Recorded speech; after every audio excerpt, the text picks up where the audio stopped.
चिड़चिड़ करता है, क्रोध करता है, गुस्सा करता है, तो महाराज शंकर भगवान का श्रंभेश्वर महादेव का नाम लेकर 31 बेलपत्र, जिस व्यक्ति को क्रोध आता है उस व्यक्ति का स्मरण कर कर आखा चावल मतलब सेगे चावल के साथ एक एक बेलपत्र 31 बेलपत्र कर कर शिव जी के शिवलिंग पर समर्पित करी जाती है, मात्र 10वीं की तिथि के लिए, केवल 10वीं, चाहे उजाला की हो चाहे अंधेरे की।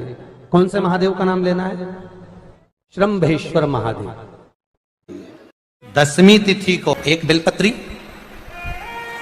और उस बेलपत्री में एक चंदन की बिंदी और एक अक्षत का दाना मात्र रखकर भी अगर शिवालय पर चढ़ा दी जाती है, एक बेलपत्री, एक चंदन का बिंदी, और चंदन थोड़ा सा भी घिसो, जरा सा भी घिसो, उसकी एक बिंदी और एक चावल का दाना, जब हम भगवान देवादिदेव महादेव को समर्पित करते हैं, अपनी कामना कर कर समर्पित करते हैं, तो निश्चितता है कि आपने व्रत करा ना करा, आपने उद्यापन करा ना करा, आपने अनुष्ठान करा ना करा, शिव महापुराण की कथा कहती है शंकर भगवान उसका फल शीघ्र प्रदान कर देते। जैसे सूर्य को अर्घ देने के लिए जब नारी अगर पुरुष वर्ग सूर्य को अर्घ दे और उसका काम अटक रहा हो तो लक्ष्मी लेने के लिए तो आपको बताया था कि मिर्ची के दाने उसमें डालना है, पर अगर कोई काम अटक रहा उसके लिए कंकु डालकर सूर्य को अर्घ देना चाहिए। बच्चा पढ़ाई के लिए जा रहा हो, परीक्षा में पास होना है, सीए की पढ़ाई बैठ रहा हो या इंजीनियर की पढ़ाई कर रहा हो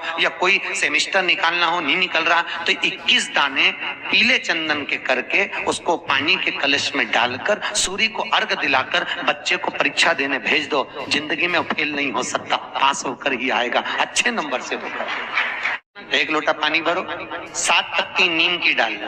काय की डालना? नीम, कड़वी नीम, मीठी नीम नहीं, कड़वी नीम। 7 पत्ती नीम की डाल लो और 7 उसमें बेलपत्र डाल लो। जिस व्यक्ति का ब्लड प्रेशर हाई हो, लो हो, उसके कमरे में उसको प्लेट से ढककर रख दीजिए।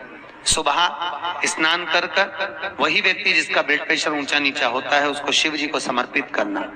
शिव को चढ़ाकर उसी का पानी 7 बार उसी स्थान पर ग्रहण कर लेना। व्यक्ति का ब्लड प्रेशर बराबर हो जाता है।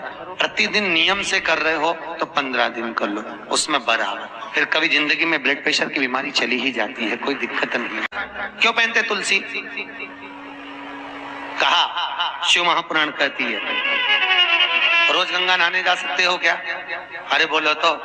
नर्मदा नहाने नहीं, यमुना नहाने नहीं, सरयू नहाने नहीं। प्रतिदिन व्यक्ति गृहस्थ में रहने वाला मनुष्य प्रतिदिन गंगा यमुना नहाने नहीं जा सकता। तो बाबा भोलेनाथ की कथा वेद व्यास जी ने कहा, जो वैष्णव जीव गले में तुलसी पहनेगा और जो शिव का भगत गले में रुद्राक्ष पहनेगा, जब स्नान करेगा उस रुद्राक्ष का पानी, तुलसी का पानी उसके शरीर से लगता हुआ जाएगा तो गंगा यमुना सरयू सरस्वती सबके स्नान का फल उसको तुरंत मिल जाएगा, तुरंत प्राप्त। बेलपत्री शिव जी को क्यों चढ़ाई जाती है? जम के बोलो जरा। हम अपनी बात बाबा से नहीं कह सकते तो एक बेलपत्र को लेकर हम भगवान देवादिदेव महादेव से जब उनको समर्पित करते हैं तो अपने दिल की बात, हृदय की बात शिव को कह देते हैं, मन की बात भगवान को अपने हृदय की बात कह देते हैं। एक बेलपत्र, एक लोटा जल, बोलो बोलो जम के, सारी समस्या का हल। सब्जी का ठेला लगा रहे हो, फल का ठेला लगा रहे हो, धक्के की जिंदगी जी रहे हो, दरवाजे पर बैठे हो, कहीं ना कहीं तुम दास्य भाव की जिंदगी जी रहे हो, तकलीफ में जिंदगी जी रहे हो, बहुत दुख की जिंदगी जी रहे हो, बहुत कष्ट की जिंदगी जी रहे हो, उनसे केवल निवेदन करूंगा 3 महीने 2 जगह पर जल चढ़ाना प्रारंभ कर दीजिए, केवल 3 महीने। एक शंकर भगवान के शिवलिंग पर, दूसरा बेलपत्री के पेड़ के नीचे। 2 जगह पर जल चढ़ाना 3 महीने लगातार चालू कर दो, बाबा तुम्हारा हाथ पकड़कर तुम्हें उन्नति की सीढ़ी पर चढ़ा देगा।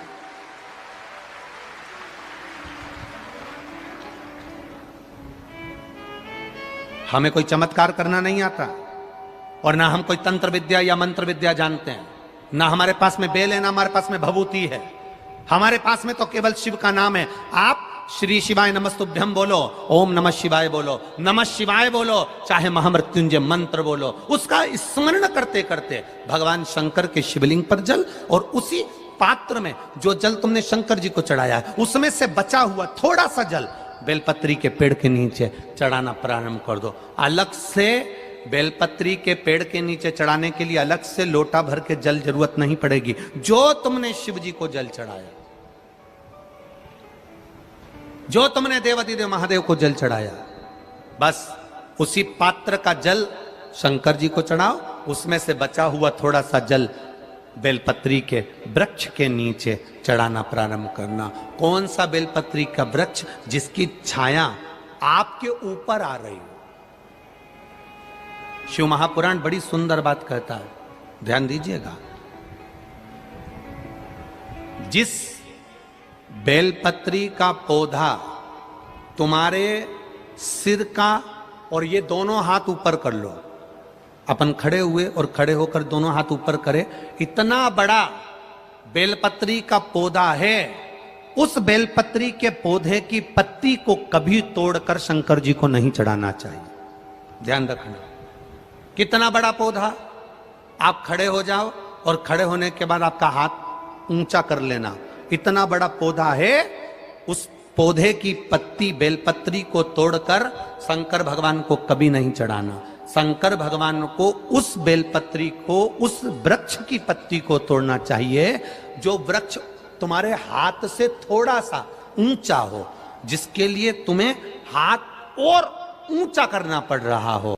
जैसे एक बच्चा अपनी मां की गोद में बैठने के लिए दोनों हाथों से उचकता है, आवाज लगाता है, उचकता है, आवाज लगाता है, हाथ ऊपर करता है, तो मां उस बच्चे को गोदी में ले लेती है। उसी तरह उस बेलपत्री के वृक्ष की पत्ती तोड़ना चाहिए जिसने थोड़ी उन्नति कर ली हो, जो थोड़ा ऊंचा हो गया हो। तुम उसको पाने का प्रयास करो तो भगवान भी तुम्हें अपनी गोदी में ले ले। ऐसे वृक्ष की पत्ती तोड़।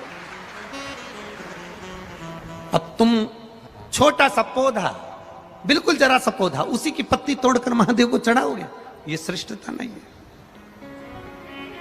छोटा सा पौधा है, उसकी पत्ती को तोड़कर आप चढ़ा रहे हो महादेव को, उसमें श्रेष्ठता नहीं है। वो छोटा है।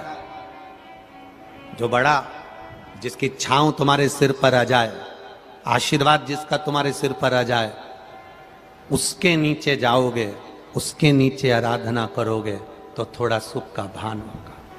जो छोटा पौधा है उसको बड़ा करने का प्रयास करो, और जो बड़ा है उसके नीचे जो शिव जी को एक लोटा जल चढ़ाया, बाद में वो जल ले जाकर आपने बेलपत्री के पेड़ के नीचे समर्पित करा, शंकर भगवान को दिया, और फिर बेलपत्र को समर्पित करा, उसका सुख, उसका आनंद, उसकी भक्ति, उसका स्नेह, उसका स्मरण सुख प्रदान करेगा। जा रहे थे गुरुजी, हम 3 महीने से मंदिर जा रहे हैं, हम 5 महीने से मंदिर जा रहे हैं, भगवान तो हमारी सुन ही नहीं रहा। भगवान से हमारा कौन सी दुश्मनी है जो भगवान ने सारा दुख हमको दे दिया? भगवान हमारी सुन ही नहीं रहा।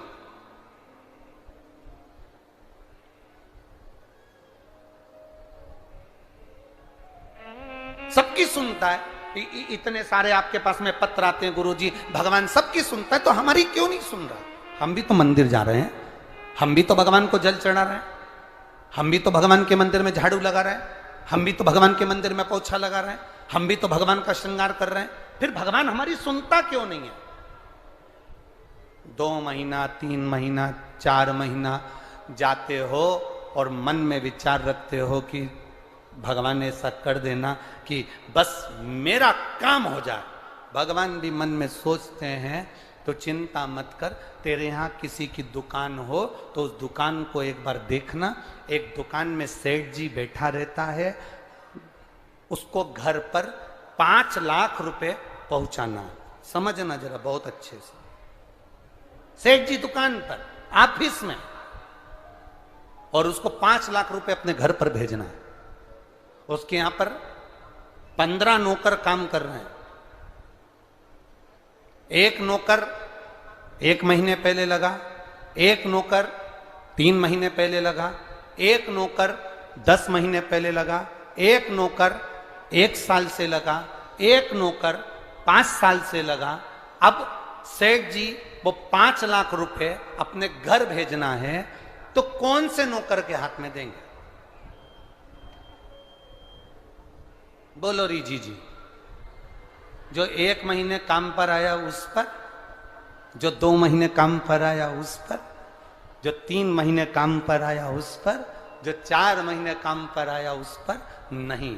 सेठ जी ने पुराने को बुलाया, इधर आओ, इधर आओ। हाँ सेठ जी, बेटा ये बैग घर पर रख के आना, हो संभाल के ले जाना, 5 लाख रुपए सावधानी से ले जाना।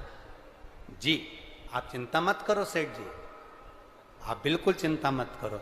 सेठ जी ने 5 लाख का बैग दिया और 5 लाख का बैग उस पुराने नौकर ने, जो 2 साल से 3 साल से 4 साल से लगातार सेवा में लगा हुआ था, वो 5 लाख का बैग सेठ जी ने उसके हाथ में पकड़ाया कि ये तुम देकर आना।